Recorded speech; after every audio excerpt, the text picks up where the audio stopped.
I don't want to be productive. I just want to be alive. Good morning, good morning, good morning. Welcome or welcome back. My name is Medina. This channel is just a diary of my life and I hope you enjoy it. Today's a very boring day and I'm at the point of recording my life where I'm like, whoa, this is hella boring. I'm doing the exact same shit. I can't even tell y'all how many clips y'all have seen in this exact same position in front of this exact same wall, possibly with this exact same nightshirt on. But such is life. That literally is life. Life is very mundane. Life is very boring. And I'm going to push through. And y'all know I'm unemployed. Y'all know I don't even want to claim it over my life. Y'all know that I am financially inept at the moment. I don't even know what inept means, but it feels like the right word, so I'm gonna just go with it. If it's not the right word, who cares? But y'all know what I'm trying to say. I am financially handicapped at the moment. That's better, because I don't know what inept means. Actually, let me Google it. Hey Siri, what does inept mean? Okay, having or showing no skill, clumsy. That's not quite it, but we're gonna keep rolling with it. Yeah, so I'm at that point where I'm like, my life is boring. Duh, who wants to watch this? Da da da. But y'all are watching. Y'all are watching. So clearly somebody is fucking with it. Clearly somebody is enjoying it. So I'm not going to stop. I'm not going to get in my head and I'm not going to overthink, because you know what? The bitches that I watch on YouTube, they lives is boring too. They lives might look a little more glamorous, but they shit is boring. They do the same shit. All they do is shop, talk about shopping, talk about bullshit. They don't even be really talking about shit for real. So although my life is boring, we're going to get into the nitty gritty of my life. We're going to get real personal. Y'all are really getting to know me and my struggles. These other girls on the internet, or these other people on the internet, y'all know we in 2025, so I can't even be throwing around the word girl too frivolously. So these people on the internet, they don't even be getting personal. They don't even be telling y'all what's really going on in their lives. They be sugarcoating shit. But y'all not gonna get that over here. Y'all are really getting to know me. And at the moment, this is just my life. Very boring, very mundane. It is Saturday though, and I have absolutely nothing to do, no plans, and I'm completely fine with it. I went to the gym 3 days this week, so claps for me, 2 claps for you, Glen Coco. I'm feeling really, really good. I'm just in a better mental headspace than I've been in a while, and I want to say that's because of perspective, the gym, and just really trying to let go and let God, because I can't. I'm somewhat of a control freak, and I have control issues because growing up, I feel like I've mentioned this before, growing up I just had no control over my life in any capacity.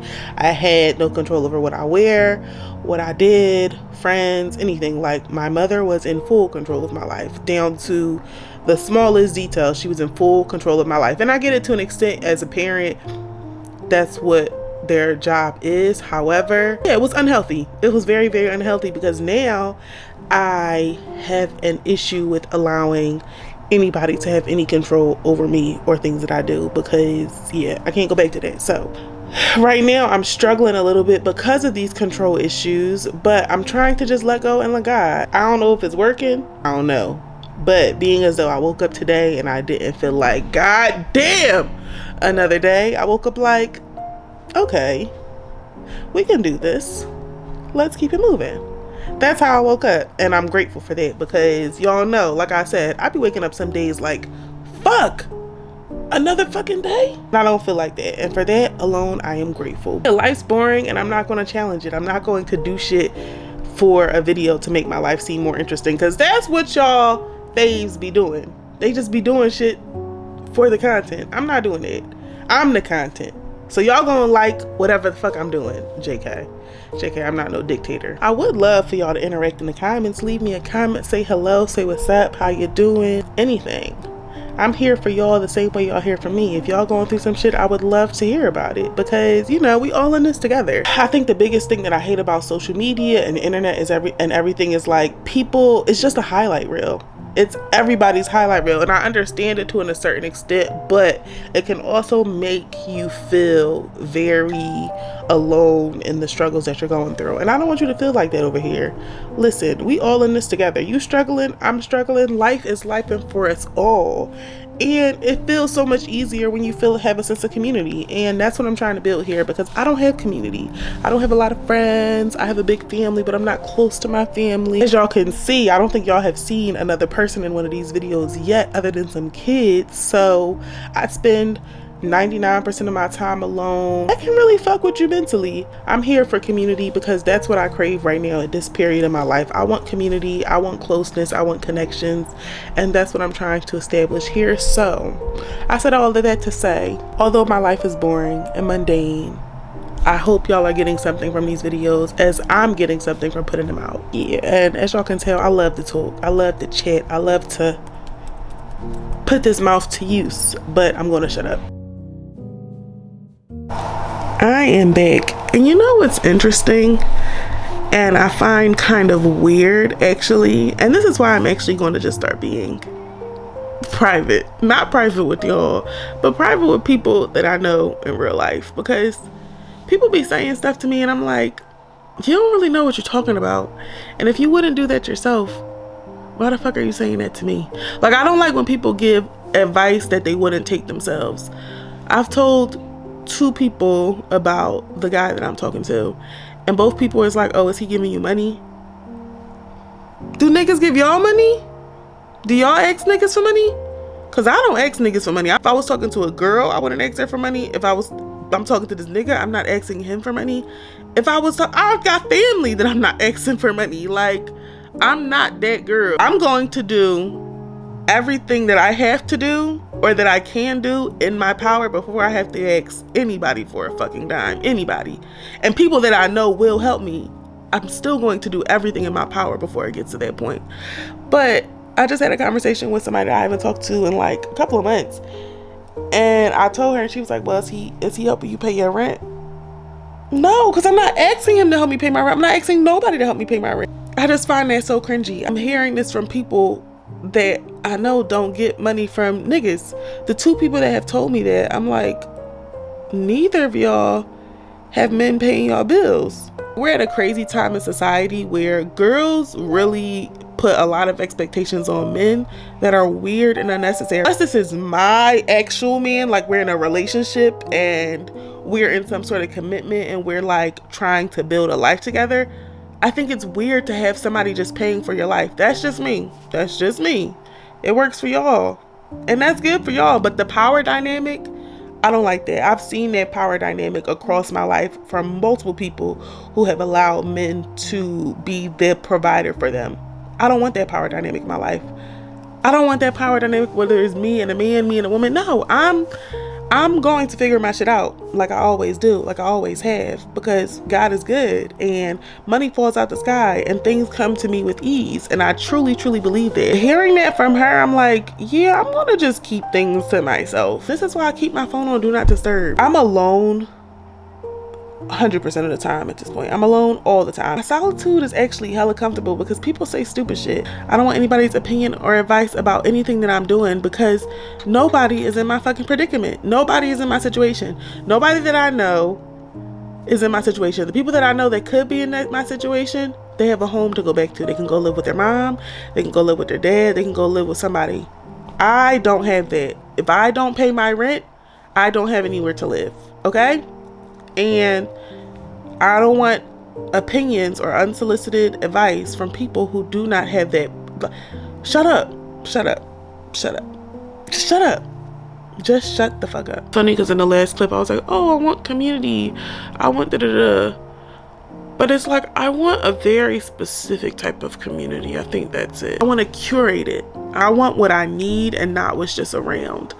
I don't want to accept things just because it's what's offered to me. I only want to accept it if it's what I actually want and what I actually need. I don't know, that just left a bad taste in my mouth because when she said it, she's like, well, what are you getting out of it? I'm like, I'm getting to know him. Like, what do you mean, what am I getting out of it? The same thing that he's getting out of it. We're getting to know each other. It's not, I need to get something out of it. I don't even understand that type of mindset. Mutually beneficial because we're both sharing energy. Like, this isn't I don't even know why I'm trying to like rationalize it. Conversation was all the conversation I needed for the next 72 hours, for the next 7 days. I feel like a lot of people are looking at me as like oh, you're unemployed. Not pity, but like looking at me in like a feel sad for you type of way. And I don't want that. Like, it's just a job. It's just money. I just don't have any money. I'm still a good person. I'm still a great person. I'm still grateful to be alive. I'm still living a very good life. I just happen to not have any money and I don't have a job.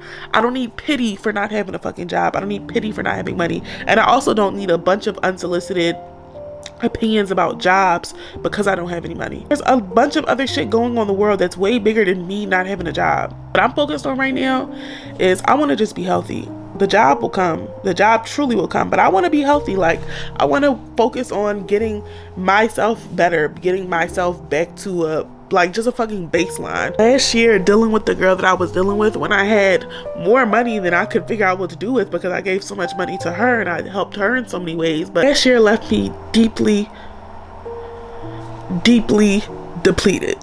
I didn't realize just how depleted I was until I got out of the situation and I look back on it and I'm like, whoa, I gave all of me to somebody. Everything that I had, I gave to somebody else.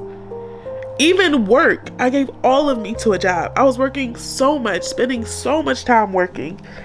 And I don't want to do that right now. I don't want to do that in any capacity. I want to just exist.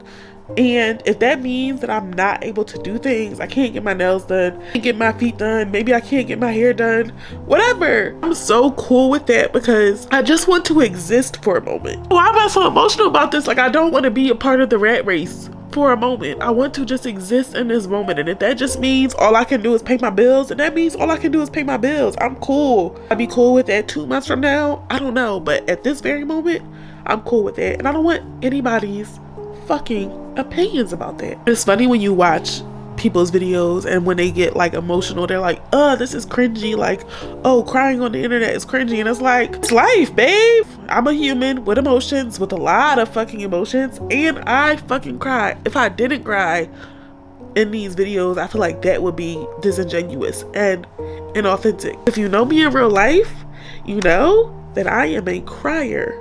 If I'm not going to do anything, babe, I'm going to cry. Okay? And I don't take it as like this weird sign of weakness or like this. It's nothing but crying. I'm a human with fucking emotions, and this is how emotions come out at times.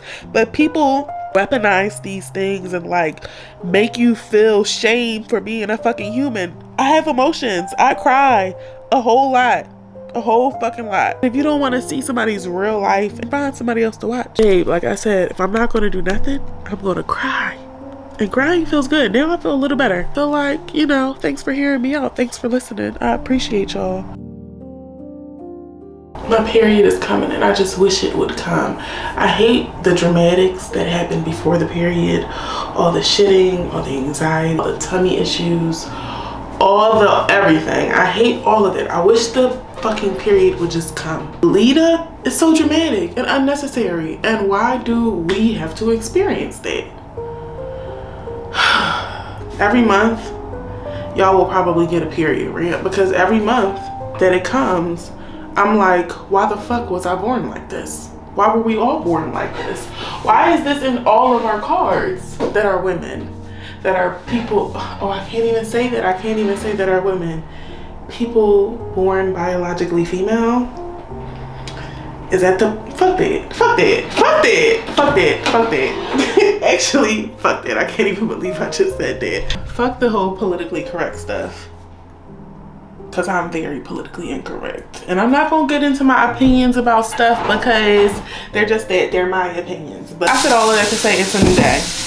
And I'm feeling, I don't know. I did end up having some company yesterday, so that was pretty cool. While she was here, I actually hit up my weed man because I was like, I'm in the mood to smoke socially. That might make me a little more comfortable because it's weird. And I don't know why I'm like this, but sometimes it's just easier for me to be high around people than it is for me to be sober.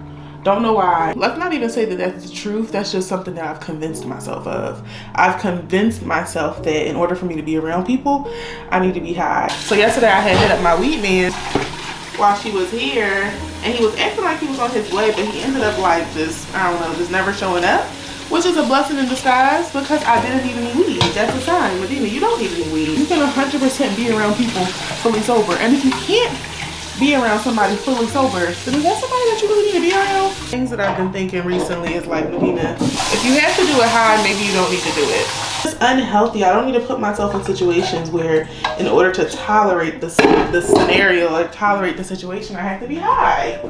31 is just a little too grown to be anywhere I don't really want to be and be doing anything that I don't really want to do. And if I have to do it high, or I have to do it inebriated in any sense of the word, then 9 times out of 10, I probably really just don't want to do that. And I need to be okay with it. I need to be okay with some things I just don't want to do, and I need to say no. Instead of putting myself in the situation and having to push through and be high or be a little tipsy to tolerate it, I need to just say no and not put myself there, right? So that's what we're working on. It seems easy, and to some it probably is easy, but for me, it is not. It is a struggle, and it's something that I just want to work on. The reason that I did not succumb to my temptations is because the weed man didn't come through, which is just, that's just how the universe works sometimes. If I can't say no, the universe gotta say no for me, and I'm grateful. Once I start smoking, it's hard for me to stop, but once I stop, it's good. But once I take that one hit of a blunt, we already back into the rotation, and I don't want to be back into that rotation. I want to just be like a little sober girly for a while, who knows how long, but for right now I just want to be a little sober, figure out life sober, enjoy things sober, to figure out what I really enjoy. Because I feel like the problem is so many things I've forced myself to enjoy out of being high. I spend so much time high that I forget what it's like to be sober. I forget what it's like to have a clear mind because I'm high all the time. When I'm smoking, I can smoke all day, every day, and I truly forget what it's like to not be high. So because of that, I feel like I don't really know what I like, for real, for real. I don't know what I like that's not tainted by me being high. I'm sober, I find myself bored because I'm like, everything would be more enjoyable if I was a little high. But it's just like, why am I like trying to escape from life? So I've been smoking for so long that I don't even remember why I really started smoking, which means I don't really remember life sober, for real, for real. I don't remember what it's like to be sober for a extended period of time. The longest I've ever been sober since I was probably like 20 is like 6 months. And granted, it feels like a long time when I say it, but it's really not. 6 months is nothing, for real, in the grand scheme of life. And those 6 months that I experienced, it was by force because I was studying abroad. It wasn't like I deliberately chose to not smoke for 6 months. The longest I've gone on my own without smoking, and it was like fully my decision, was probably like 3 or 4 months. I see what life is really like when I don't have a filter on it, because that's what weed really does to me. It just puts a filter over my life that makes life a little more enjoyable. Not that much more enjoyable, because I still be struggling high, but it just makes it a little more enjoyable. And I need to learn to just enjoy life sober, because yeah, I just need to. People don't take any addiction seriously unless it's like alcohol or hard drugs, but weed addictions is just as serious. It might not be as detrimental to you health-wise, but it definitely can be just as detrimental to you mentally, because you convince yourself that, I pray that they're okay. I could go on such a long tangent and rant about this topic, but at the end of the day, addiction is addiction no matter how you flip it. Whether you're addicted to fucking McDonald's or you're addicted to fucking crack or heroin, or not even heroin these days, fentanyl. Addiction is addiction, and I have a very addictive personality. A very, very addictive personality. Addiction runs in my family. I refuse to try any harder drugs than weed because I know that I'll become addicted to them, because that's just how my brain works. My brain can become addicted to anything. And I just don't want to be controlled by the need or I've convinced myself that I need to be high. I don't want that to be the control of my life anymore. And it's so hard for me to say it. Yeah, I just don't want that to be the control of my life right now. I want me to be in full control. I want to be able to enjoy things sober. and I want to see what life is really like sober, because that don't really tell me who I fuck with and who I really don't fuck with. Because some people, like I said, in order for me to tolerate you, I gotta be high. I need to let those people go, right? Let those situations go. Move the fuck on. I think so. It's a new day and I am dressed for the gym, and I really, really, really, really do not want to go. But that's how discipline is created, right? That's what they say. They say discipline is created by doing the shit that you don't really want to do because you got to do it. And Lord, I don't feel like leaving my house. I just don't want to leave my house. And it's crazy because I spend so much time in my house. But still, I don't want to leave. Especially because I just started this show, Curious Case of Natalie Grace. Whoa, I don't know what the fuck is going on. I don't know who to believe. I don't know what's going on, but the shit is wild. It's on HBO if you want to check it out. Yeah, I don't want to go to the gym. I don't want to go to the gym. I don't want to go to the gym. And I've been waiting on this fucking card from Uber for 17 days. And today I had to order a new one because it was supposed to have come by now. So now I gotta wait another 8 to 12 business days, possibly. I'm praying that it comes sooner, but the shit is out of my motherfucking hands, so whatever. I feel like I think I have more time than I do, so I don't need to be just sitting here chatting. What time does the bus come? At 3:28. It's 3:16. It comes in 11 minutes. Okay, I need to get up out of here. I'm already dressed. I got everything. I got my water bottle, I got my bag, I got my phone, I got myself, I got my gym clothes on. But I don't want to go. I don't want to go. I'm really just not in the fucking mood. I'm not in the fucking mood. Who am I mad at but myself? And why should I even be mad at myself? I'm trying to get healthy, right? I'm trying to get healthy. I'm trying to get healthy. And then one comes at 3:41. Procrastination. Procrastination is my greatest talent. If there was a competition for who procrastinates the most, I would win that shit. That's not no flex either. That's just the sad truth that I procrastinate. That's my thing. And it shouldn't be my thing, because that's why, actually, I was gonna say that's why I am where I am in life. Where am I? I'm sitting in my house unemployed with no job prospects. But I'm happy, I'm in a good mood. And that's what matters most to me at this moment. I feel like I said this in another clip where right now I really just want to exist. I really don't want to do much. I don't. Tired of constantly feeling like I have to be doing something, or I should be doing something, or I should be being productive 24/7. Fuck being productive all the time. Fuck being productive most of the time. Animals don't ever be productive for, actually, I don't know what the fuck goes on in the animal world. I'm not even into animals, so I don't know. But if you know, you know. Being productive all the time is for the fucking birds. It ain't for me. It ain't for me at all. It'll never be for me. I don't want to be productive. I just want to be alive. I just want to exist. Is it that hard for people to fucking understand that? It is, because Medina, shut the fuck up before you miss this bus.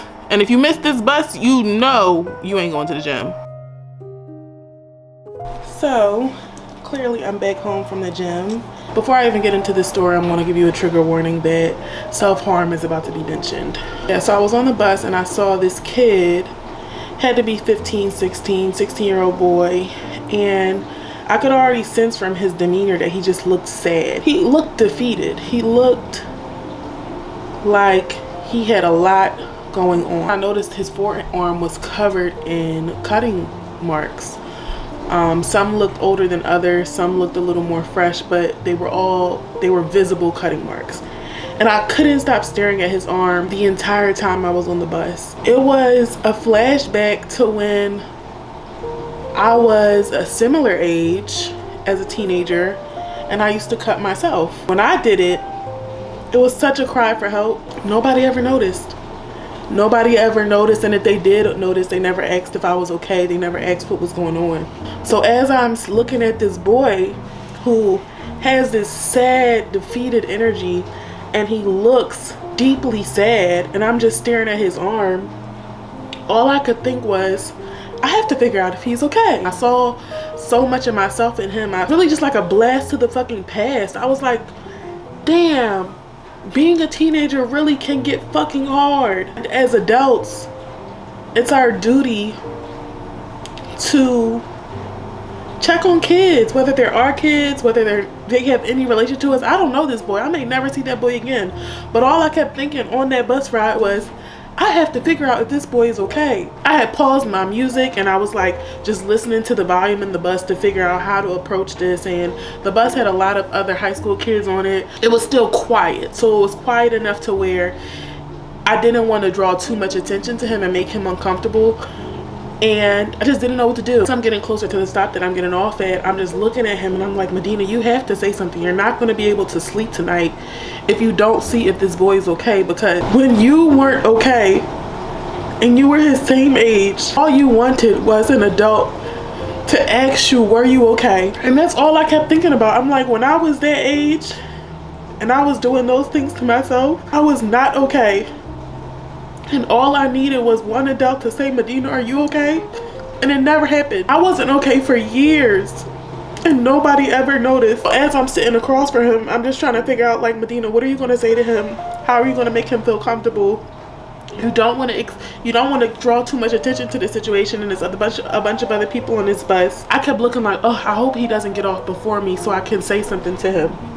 And miraculously, 3 stops before I was about to get off, the bus just completely clears out.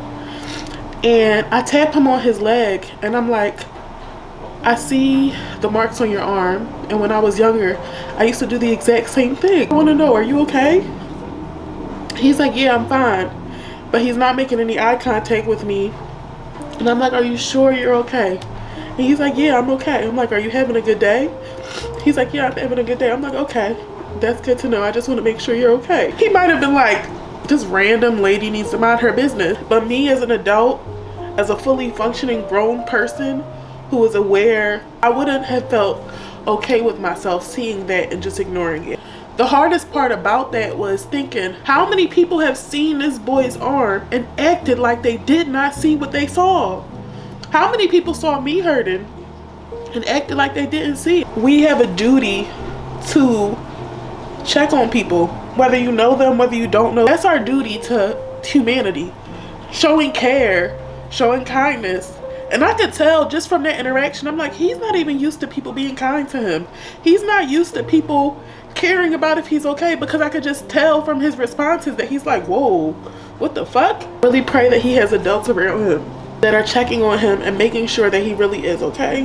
When I got off the bus and I walked into the gym, I felt such a sense of sadness, but at the same time, I felt like something about that conversation healed 15-year-old Medina, 16-year-old Medina. Something about that interaction gave me a small sense of healing, because really our duty as humans to care for others. So at that moment when I was 15 and I was 16 and I was doing those things to myself, like nobody cared about me. I felt like nobody gave one fuck about how I was really doing. And maybe they did and they didn't know how to show it. Maybe they felt the same hesitation that I felt before I said something to him. But I'm so grateful that I pushed past that and I didn't let myself think that, oh, I shouldn't say nothing to him, because I should. If somebody would have had that same approach to me when I was 15, 16, 17, 18, I don't know what would have happened actually. But I know that interaction, as brief as it was, it might not have meant anything to him. Who knows? But it did something for 15-year-old Medina, because 15-year-old Medina wanted that so badly. 15-year-old Medina would have begged a stranger to check on her. 15-year-old Medina was really suffering, and a lot of adults sat by and watched me suffer. Now that I'm an adult, I refuse to see anybody suffering, especially a child, and just walking past. That interaction, so random, so unexpected, but I'm so grateful for it, because I hope he knows that he's important, he's loved, he's cared for, whether it's from a stranger, whether it's from his family, that somebody sees him and sees that he's suffering and wants to know if he's okay. Because sometimes that's all it takes. Sometimes all it takes is knowing that somebody does give a fuck about me. Cutting yourself and self-harm is such a cry for help, and people take it people take it all different types of ways, but it's a cry for help. And sometimes people don't know how to ask for help, and that's just their way of trying to get somebody notice that they're not okay. I'm grateful that I got on that bus, and it's so crazy how God puts things into your life and God lets things pan out, because I didn't feel like going to the gym. I damn sure didn't feel like catching the bus to the gym. I almost caught an Uber, but then I was like, I'm just get on the bus. It's nice outside. Also a coincidence, me sitting across, like all of it was, actually I'm going to take away the word coincidence, because nothing in life is a coincidence. Everything happens for a very divine purpose. Maybe he needed that moment as much as I did. Maybe he didn't need it at all, and maybe that was all for child Medina to feel some sort of care. Got a little bit of healing out of that moment, but I still feel a lot of sadness, just because I really pray that he's okay. We've evolved as humans, as a society, into such people that don't care about others, care about things that don't affect them. Because granted, at the end of the day, if you look at that situation, it might not look like that affects me. It might not look like that affects anybody but him. But he's somebody in this world. He's valuable. He's important. Just as important and valuable as I am. There's no difference between the two of us. My weight in this world is just as important as his weight in this world. And if more people thought like that, less people would suffer. God allows everything to happen for a reason, because I needed that. 15-year-old Medina needed that. Almost 31-year-old Medina needed that. I really just pray that he really is okay.